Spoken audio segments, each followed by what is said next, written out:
2 نفر بیشتر وجود نداره. کوچک نیستی. چرا با معصیت خدا خودمون رو کوچک میکنیم؟ 2 نفر فقط. یکی ذات الله هست، دوم انسان است، فرمانده و جانشین است. کسی دیگر هست؟ الله گفته من بعد از من نفر دوم جانشین من.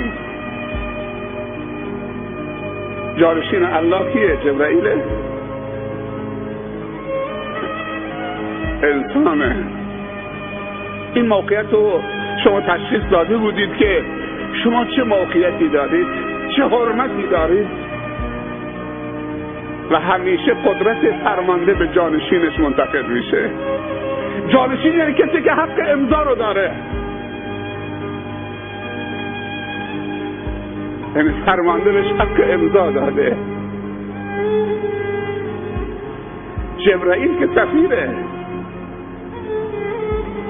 نگفته جبرائیل جانشین منه، جبرائیل سفیره. انسان جانشینه و خلیفه. این انسان به کجا داره میره؟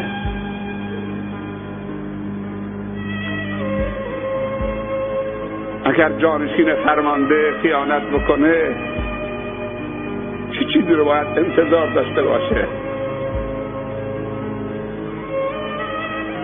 گله از خدا نکنیم، از خداوند معذرت خواهی بکنیم،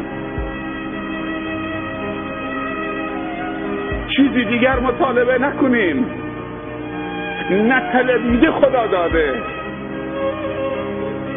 ابر و باد و مه و خورشید و فلک در کارند، تا تو نانی به کفاری و به غفلت نخوری.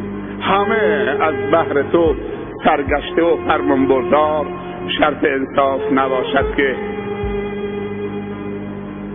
تو فرمان نبری. از خداوند بطلبیم که یک بار دیگه ما رو تحویل بگیره. ولی امروزه برعکس شده. خداوند التماس بنده میکنه ما رو تحویل بگیر. بابا باور بکن اینطوری شده.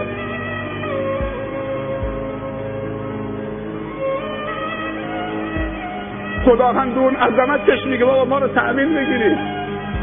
به یه شرابخوار میگه ما رو تحویل بگیرید. صادقون کن بابا.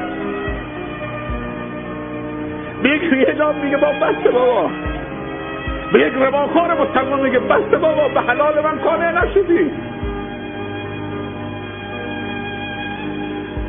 بسه در به در دنبال بندگانشه. ما باید التماس خدا بکنیم ما رو تحویل بگیر. یه بار دیگه قلم عفو بکش. الله در به در. فرشته میخواد گناهان بنویسه، اون یکی خواهش میکنه یه نیم ساعت صبر کن الان توبه میکنه، من میشناسمش، این گولش زدن، این فلان کرده، من این آدم خوبیه، فریب خورده، الان توبه میکنه. شما یکی به تحمل بکنید الان توبه میکنه. سبحان الله.